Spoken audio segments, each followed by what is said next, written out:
Por eso decimos que Dios es simple, la simplicidad de Dios. Todo el ser de Dios pertenece a cada una de las tres personas. Por tal motivo, afirmamos que Dios y sus atributos son un todo y que Él es vida, es luz, es justicia y es verdad. Pero ¿qué también dijo Jesús? Yo soy el camino, la verdad y la vida.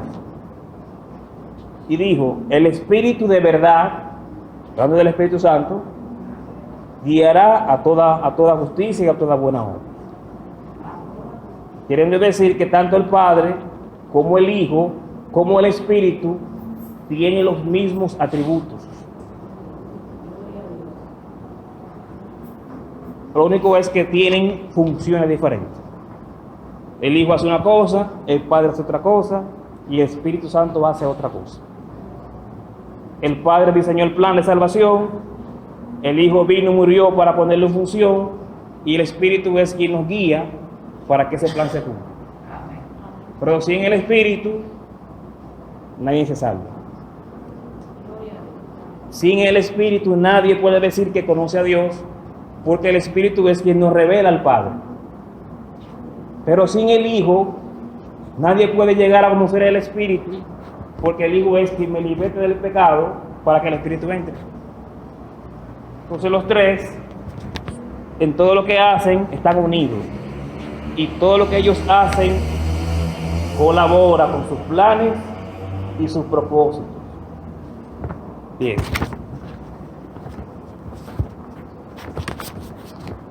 Vimos eso que son atributos como incomunicables. Luego le voy a leer la lista. Que son atributos que solo Dios tiene, que nosotros no lo tenemos. Ahora dice un escritor que todo atributo comunicable, de lo que le voy a ver ahora, que son los atributos o las cualidades que tiene Dios y que Él la comparte con nosotros. No compartiendo su gloria, sino compartiendo una cualidad que Él tiene, y como tenemos su imagen, algo tenemos que tener de Dios. Como tenemos su imagen, Él nos traspasa esas cualidades para que podamos usarlas. Bien. Dentro de ellos tenemos el conocimiento de Dios, que es un atributo comunicable. Y vimos en Romanos 1 que lo que se conoce de Dios, su eterno poder y deidad, lo conocemos porque Él le ha placido revelarse. Vemos como Dios, en un sentido, yo puedo descubrir y conocer sus obras, pero no puedo llegarlo a conocer a Él a través de la investigación, sino que Él decide revelarse. Es el texto, lo que conocemos de Él es porque Él lo ha revelado. O sea, que Dios es tan grande que si Él no se revela, el hombre no le conoce. Ahora, el hombre puede ver la creación, ver las maravillas y entender que hay un Dios. Entender que existe Dios. Por eso no quiere decir que Dios se la ha revelado. Porque todo aquel a quien Dios se le ha revelado en la Biblia, termina creyendo. ¿Siguieron? Si Dios se le revela a un hombre, ese hombre va a tener que creer en Dios. Porque va a conocer que ese es el ser más extraordinario que existe y que no hay razón de vida sin Él. Y le sigue, y le cree.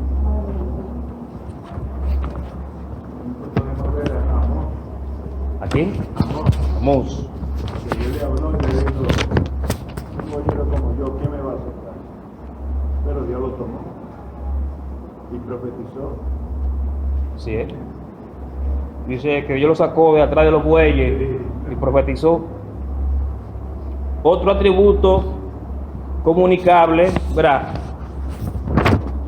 Nosotros en un sentido podemos conocer a Dios, ya lo explicamos, porque Él se ha revelado. Entonces, ese conocimiento de Dios, Dios permite que nosotros podamos adquirirlo, conseguirlo, a través de su revelación.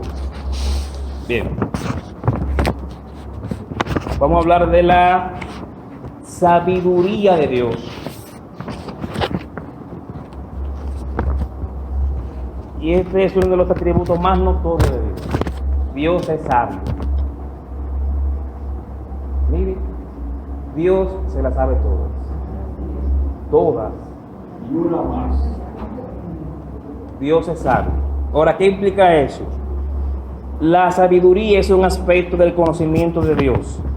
Es el atributo divino que se manifiesta en la selección de dignos fines y en la selección de los mejores medios para la realización de tales fines. O sea, Dios tiene un plan y Dios elige de qué manera ese plan lo va a ejecutar. Y ahí Él manifiesta su sabiduría. El propósito final al cual Dios hace que todas las cosas se subordinen es su propia gloria.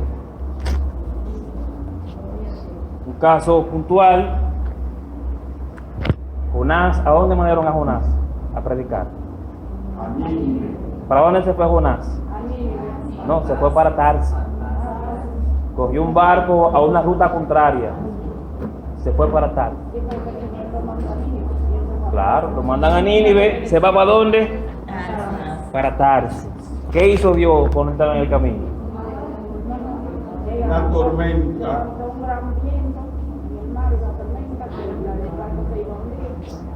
Para que se pusiera el Dígalo usted, hermana Marcia. Dígalo un poquito más fuerte. Una tormenta en el medio del mar, pero cuando él se entró al barco, él se bajó a dormir, dice la palabra de Dios, se echó a dormir, que dice la palabra de Dios. Él no se estaba dando cuenta de lo que estaba pasando en el mar, cuando el Señor levantó la tempestad.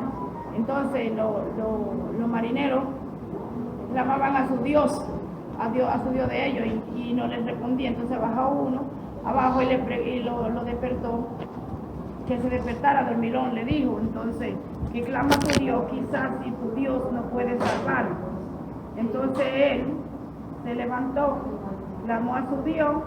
Entonces Dios fue que Lo dirigió. Entonces, lo dirigió en todo lo que van a hacer, pero que entonces ellos le preguntaron que le declarara de dónde era, de dónde venía, que le preguntaron muchísimas cosas, tuvo que decir todo, y porque él andaba huyendo de la presencia de Dios. cuántelo ahí. ¿De quién andaba huyendo Jonás? De la presencia de Dios. ¿Se puede huir de la presencia de Dios? ¿A dónde me esconderé de tu presencia? Si me meto al mar, ahí estás tú. Me voy a las estrellas, aquí estás tú. Pero eso, en lo que es Lucy. Sí, pero también esa historia nos enseña que nosotros a veces queremos huir de la presencia de Dios. Hay muchos momentos donde uno quiere irse a Tarsis, no a Nínive. Camino equivocado, como decía Ricardo. Pero también eso nos enseña que aunque yo quiera ir a Tarsis, si Dios me mandó a Nínive, voy a terminar yendo ¿a dónde? A Nínive. ¿Y qué hace Dios entonces? Usa su sabiduría y usa la naturaleza, lo que Él entienda, para que aunque yo me vaya a otro lado, termine yendo a donde Él me mandó. Y fue lo que pasó con Jonás. Se fue para un sitio y al final terminó yendo a donde lo mandaron. Contra su voluntad, Mire, Jonás conocía esa historia. Puede parecer que Jonás no conocía a Dios. Jonás no conocía a Dios. ¿Sabe por qué? Él dijo que lo tiraran al mar. El problema soy yo, tírenme. Sí, él sabía. Pero mire, fue un hombre responsable. El problema soy yo, tírenme al mar. Mire, ¿quién me va a tirar? Sabía que él estaba guapo con él. Pero con todo y que lo tiraron, Porque él sabía la misericordia Exacto. de Dios. Él sabía que Dios de allí del fondo del agua lo iba a lo sacar. iba a sacar. Pero miren, él pagó un pasaje para no ir y Dios lo llevó gratis.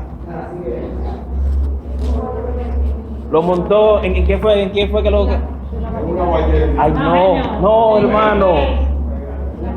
Dice la escritura, en el vientre de un gran pez. Y el gran pez lo tomó, ¿verdad? Y lo llevó allá. A un gran pez puede ser cualquier pez grande que tenga las condiciones para él llevarla allá. Porque mire, la mayoría de las ballenas tienen la garganta pequeña y no cabe una persona por la garganta. Pero ese le cree que fue un gran pez. Y como se conoce el 1% del océano, no sabemos qué gran pez fue.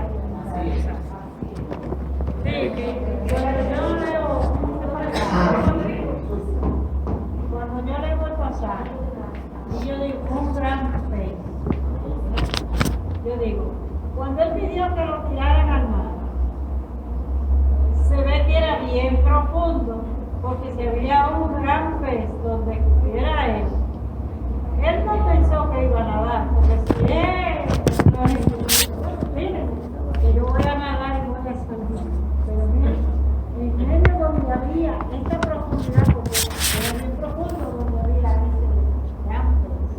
Y otra cosa, No era con el fin de nadar. geográficamente estaba lejos de la ciudad, hermano. Sí, Claro. ya. Pero es lejos. Él caminó 3 días después. 3 días caminando. O sea, cuando el gran pez llegó a Jonás, no lo dejó en Nínive, No. lo dejó en la orilla de una ciudad y de ahí se fue. En Nínive sí, no del mar. No, Nínive es una ciudad como dice Santiago, que no tiene mar. Y lo dejó en Puerto Plata. Y entonces tuvo que bajar caminando 3 días. Yo llevo gratis, pero mira. Y eso hubiera sido cuando yo la palabra de Dios. Aleluya. Lo que pasa es que en Nínive es diferente. Jonás era del tipo de persona que Jonás sabía que Dios en su gran misericordia iba a perdonar a Nínive. Entonces él como que dice, como un ser humano, dije, yo voy para Nínive, tú mandas esa sentencia, pero yo sé que tú te vas a arrepentir, entonces ese viaje de balde. O sea, en su conciencia, entonces Jonás quería que Dios determinara a Nínive. Y que resuelve tú, yo me voy. Sí, así a veces pasa. Entonces, a veces pasa eso. Exactamente. Dios en su gran misericordia, como Él hace, siempre está esperando y queriendo que el ser humano se vuelva a Él, le da mil y una oportunidades. Pero a veces nosotros como seres humanos, el diablo te va a llevar. Mira. Y le mandamos al infierno y le declaramos, como andan muchos por ahí los de la sana doctrina y eso es mandar en partida. No, oye, ese hombre tiene el demonio en la boca. Pero miren, ¿sabe que también nos enseña esa historia? Jonás, que hemos hablado de Jonás, yo una vez prediqué de eso un domingo, ¿no? ¿Quién se acuerda? No se acuerda, está en disciplina todavía. Entonces, ¿qué pasa? También Jonás tiene muchas razones para no ir a Nínive. Pero una de ellas también pudo haber sido, si él profetiza una cosa y no se cumple, ¿cómo queda el profeta? Queda mal, ¿cómo me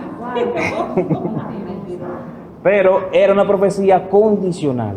era condicional. Si se arrepienten, no hay destrucción. Si no se arrepienten, hay destrucción.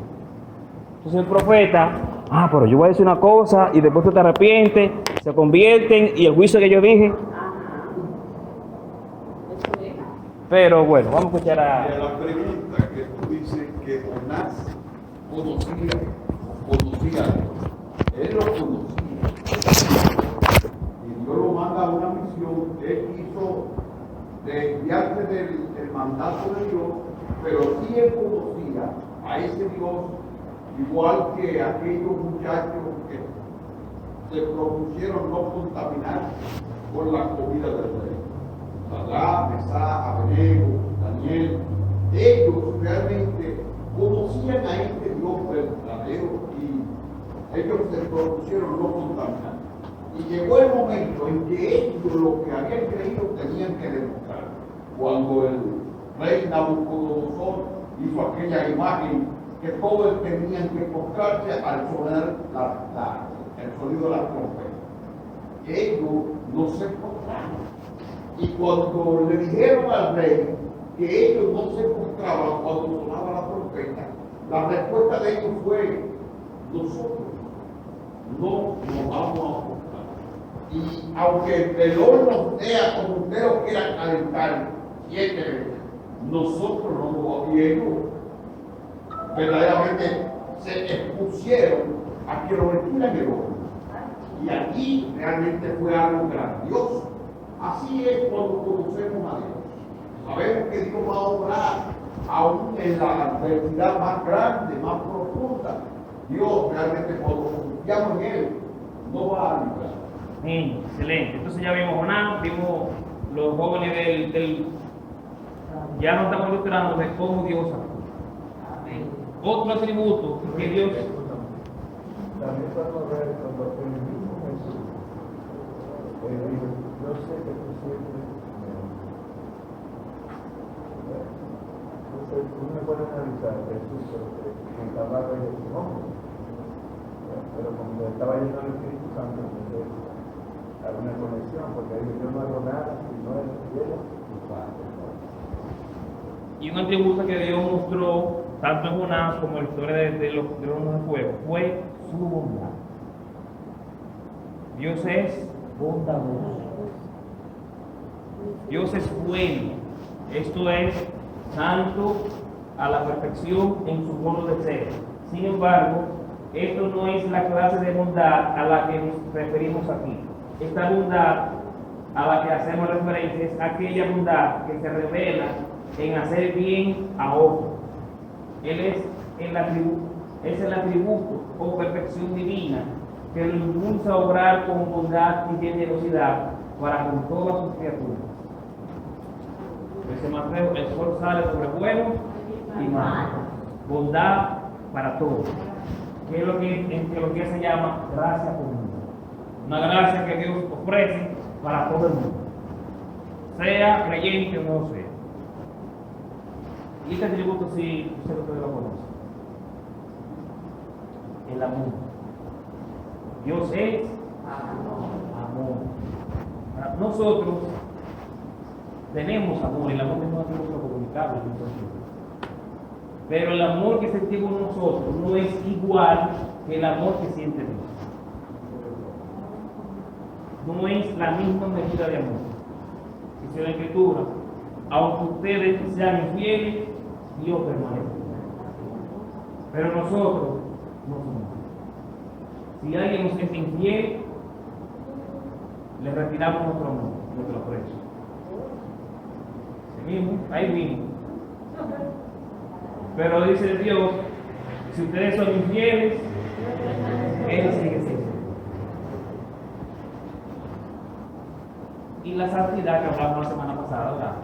De la santidad. Y vamos a tener una serie de estudios más adelante, cuando concluyamos con este libro, de la santidad. ¿Qué es la santidad?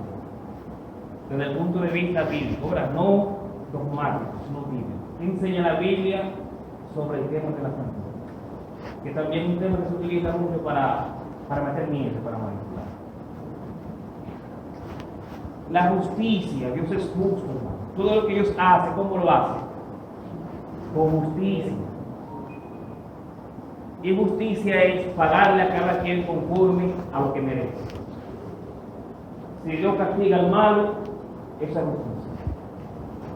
Pero si Dios bendice a un hijo, también es justicia. Entonces la justicia, que puede ser ocasional, a uno lo beneficia y a otro no. Por ejemplo, el que lo condenan a 20 años, le hicieron justicia, pero está condenado. Pero quien ve la justicia es la familia. Pero la familia, ¿cómo se siente? Pero la familia de condenado dice, No. eso que revisar. Ah, pero la familia del agraviado, cuando ve la condena, y que la condena es justa, dice, se hizo justicia. Entonces, por un lado beneficia y por el otro lado es doloroso. Entonces, va a depender de qué lado nos toque la justicia. Dígame, Manuel. Dios es justo, que es verdad, Sí. y que cada uno con una cosa, pero también hay momentos en todo el mundo, ¿verdad? Indicando en su misericordia, que no nos paga, no nos hace pagar con nuestra palabra, no nos castiga, ¿verdad? Por nuestras obras. Es decir, que aunque nosotros necesitamos un buen castigo, Él es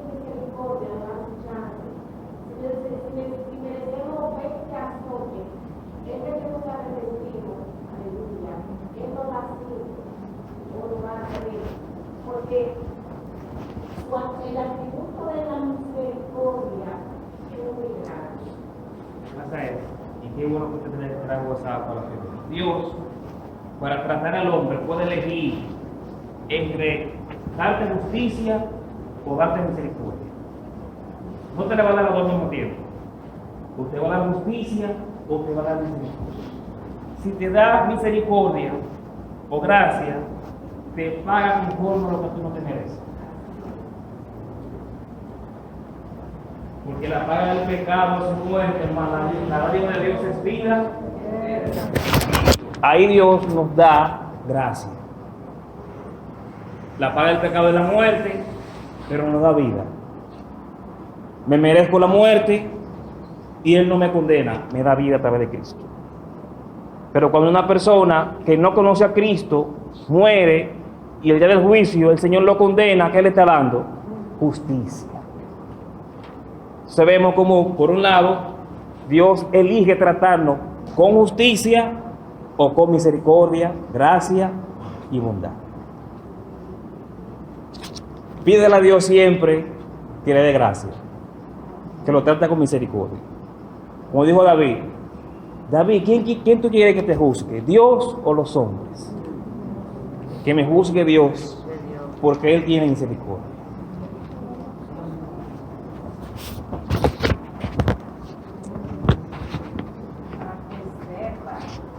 Como que eso fue verdad cuando él dice, cuando él iba a castigarlo, ¿verdad? Pues está pensando al pueblo. Él dice, pero ¿y qué tú quieres? Entonces tú le dijiste eso. Claro. 3 meses, no sé si fue así, 3 meses. De plaga y de juicio. O no sé, 3 meses como que, o 3 meses que sus enemigos lo entran, ¿verdad? Que peleen, batallen, lo entran, o que la plaga. Claro, cae en la mano de Dios, cae en la mano de tus enemigos o plaga y juicio para el pueblo. Sí, mira, mire la mano de Dios. Aunque sea para juzgarte, es mejor estar en la mano de Dios que en la mano del otro. Diga. Bueno, pasaron unas cuantas cosas, pero también dice. Dios mismo,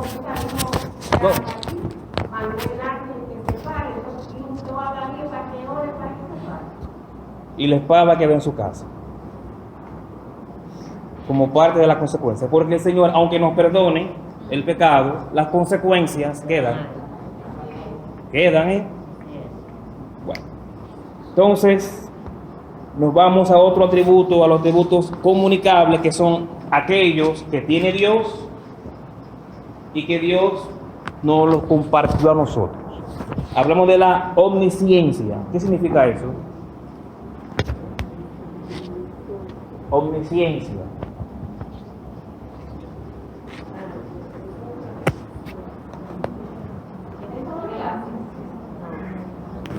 No, se parece. La ciencia no es que predice el futuro, sabe el futuro. Que lo sabe todo. Sabe todo, el presente, el futuro, lo que va a venir, años tras años. Miren, Juan 21, 17, dice: Señor, tú sabes todas las cosas, tú sabes que te amo. ¿Qué sabe Dios? Todas las cosas. Entonces eso es omnisciencia. Dios no sabe algunas cosas, Él sabe todas las cosas. Le da y por eso es el don de ciencia, que muchas personas pueden operar en ese don. Excelente. Don de ciencia es una parte en la que Dios también puede compartir ese atributo de omnisciencia con nosotros. No es que lo vamos a ver todo, es que Dios nos da un poco de ese conocimiento, parcialmente. Excelente. Y ese don es importante para predicar y para enseñar. Que Dios te revele la palabra para entonces uno poder hablar. Hablamos de la sabiduría, de la bondad, del amor, de la gracia. Mire que dice de la gracia, Nehemías 9. Eres Dios de perdón, clemente y piadoso, tardo para la ira y grande. Como dice salmo también. Lento para la ira, y aquí es tardo para la ira y de mucha misericordia. Entonces eso es gracia. ¿Eso qué es?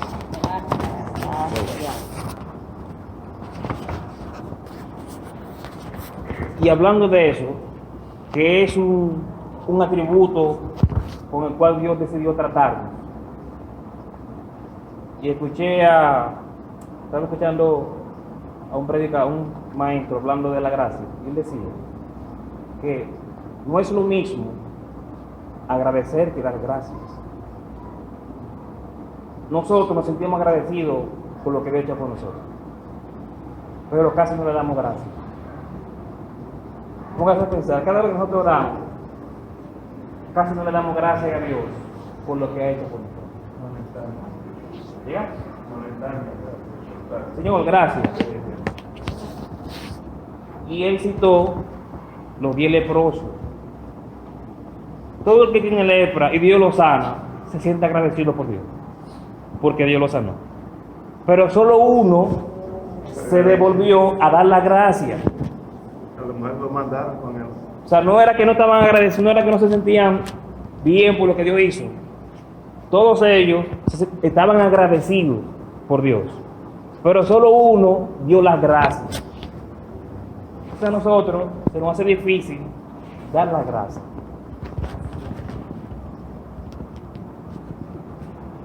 Otro atributo es la veracidad y fidelidad.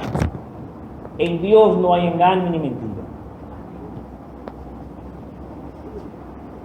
Dios es todo verdad.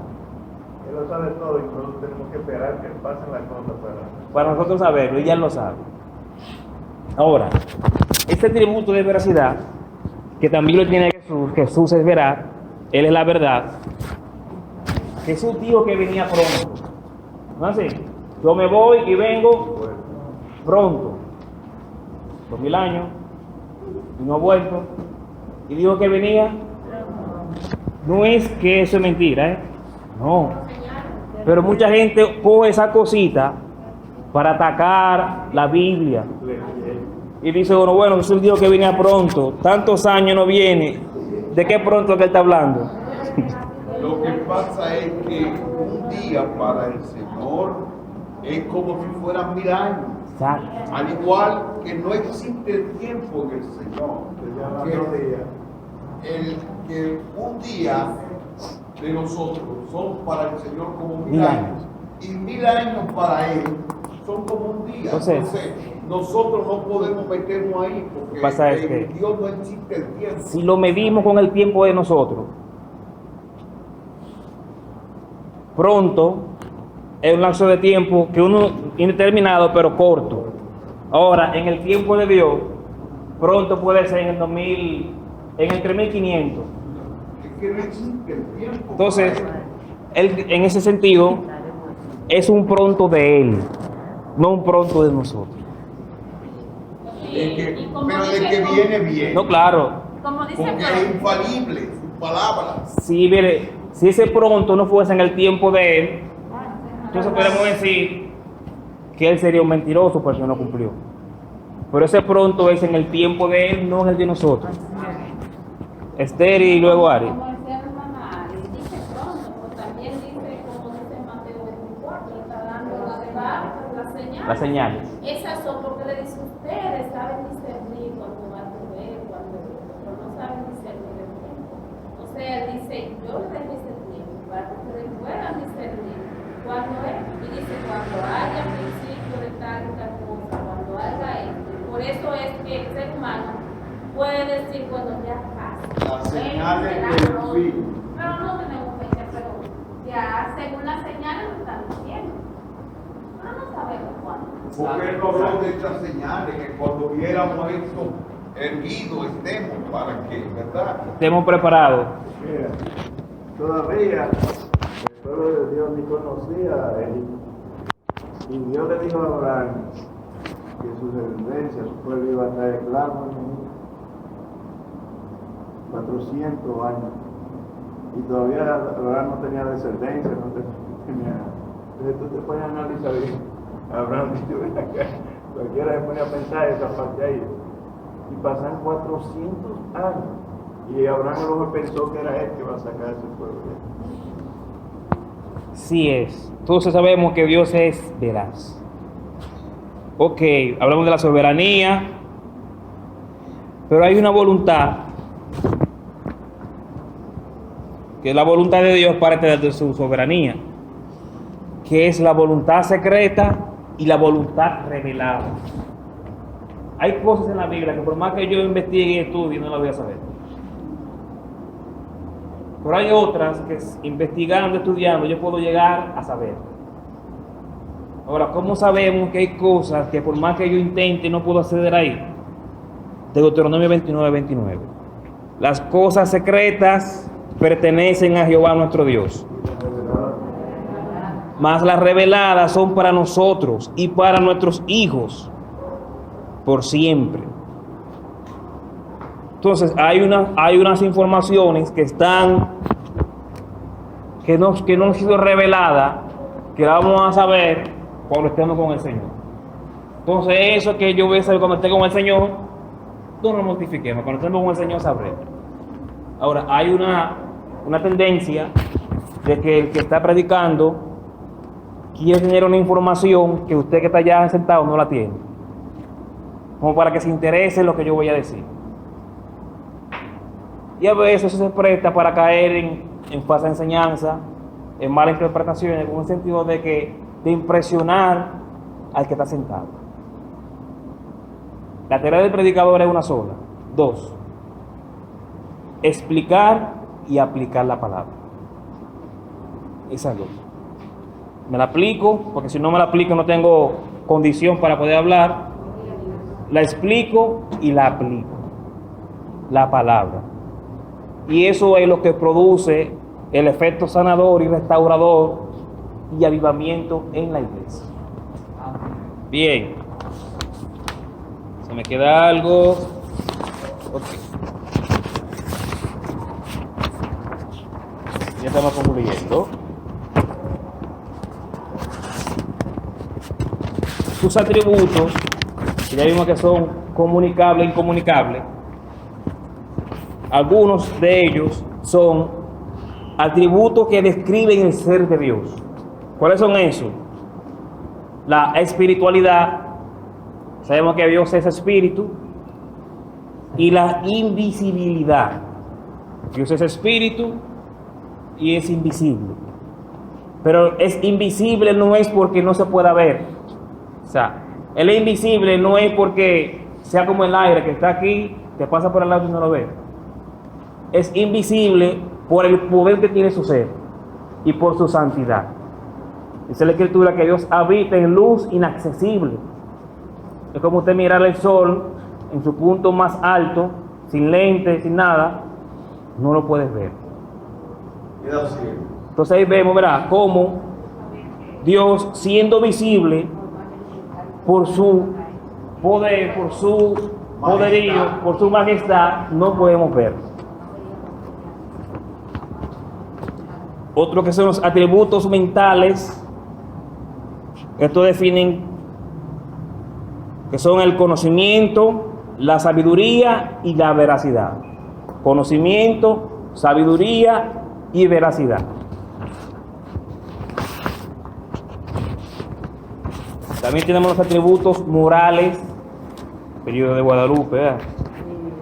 Los atributos morales que son la bondad, el amor, la misericordia, gracia, paciencia, la santidad, la paz. O sea, Dios, mire, Dios no está desesperado por nada. Dios siempre está en paz. La justicia, el celo y la ira. Usted dirá, ¿Dios se aira? Dios se aira. Y la ira de Dios es así. Sí. ¿Y ustedes saben quién es la persona que más se aira en la Biblia? ¿Quién es? ¿Cuál es el personaje de la Biblia que más se aira? Dios. Lea el Antiguo Testamento. Y la ira de Dios. Y va a encontrar esa expresión muchas veces. Dios es, en la Biblia, el personaje que más se aira. Pero la ira de Dios es una manifestación de justicia. Siempre que Dios se aira, hay una violación a su ley. Y después de esa ira, entonces viene un juicio justo para condenar a los que violaron su ley. Entonces la ira de Dios es distinta a la de nosotros. La de nosotros es una ira injusta, porque actuamos por lo que nos conviene con los hermanos. Pero cuando Dios se aira, castiga a aquellos que ya violaron su ley y que merecen un castigo por provocar la ira. Llega hermana Aris. Que violó su ley y no se arrepintieron, porque siempre tiene esa bondad con nosotros que no la oportunidad del arrepentimiento. Exacto, la ira viene porque todavía no hay un arrepentimiento y hay una permanencia en el error. Atributos de propósito: la voluntad, la libertad y la omnipotencia. Todo lo que Dios hace, lo hace con un propósito. Y por último, los atributos sumarios, que son perfección, bienaventuranza, belleza y gloria. Perfección, bienaventuranza, belleza y gloria. Y así concluimos la segunda parte de los atributos de Dios. Pudiéramos seguir muchas clases más, pero vimos lo esencial de este tema. Atributos comunicables, incomunicables, los atributos que definen el ser de Dios, los atributos que Dios comparte con nosotros, que lo tiene Dios y también lo tenemos nosotros en una medida inferior a lo que Él la tiene. Bien. Entonces, visto eso, aquí le presento el libro, pues ya vamos a continuar la clase que sigue. La primera parte se llama ¿Cómo agradar a Dios? ¿Cómo agradar a Dios? Tiene 6 clases. Desarrollamos ese tema. ¿Cómo agradar a Dios? Ya vimos quién es nuestro Dios, ¿verdad? Ahora vamos a ver cómo nosotros podemos agradar a nuestro Dios. Y el libro tiene preguntas que también le puede servir como una guía devocional de estudio. Tiene preguntas, tiene cita bíblica que usted quiere la puede llenar y puede también usarlo como devocional en su casa con su familia. Es un material sencillo, pero muy profundo. Tiene unas enseñanzas tremendas. Voy para allá ahora, vamos a mandar el producto primero. Digo, Francisca. Y cuando terminemos entonces, ¿cómo agradar a Dios? Comenzamos nuestra segunda serie, el drama de la redención. Y esa tiene 15 clases. Ahí vamos a ver la intromisión del pecado. ¿Qué causó el pecado en nosotros? ¿Cómo Dios nos redime del pecado? ¿Cuál fue la causa de Adán, como su función como representante y qué consecuencia tuvo su pecado? El primer anuncio del Evangelio, la redención de Noé, el contrato ancestral, el contrato roto, la venida del reino, redención asegurada, renovación del pacto, la casa de David y por último, el paso de la ira de Dios. Pero si usted lo quiere, se nota conmigo, con Rosa, 250, precio de costo. Y vamos a tener con este libro casi 6 meses de estudio. ¿Llega usted, Lucy? Ok. ¿Cómo agradar a Dios? 250. 250. ¿Llega?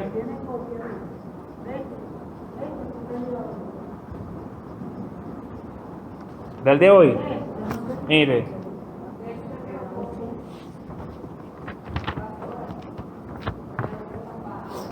Si lo quieren digital, yo lo puedo mandar por el grupo. Ok. Usted quiere físico, se anota con Rosa y se lo traemos. Y también lo voy a mandar por el grupo para que todos tengan mire. Los atributos están allí. Ese es el próximo martes. Diga, con Rosa. Diga.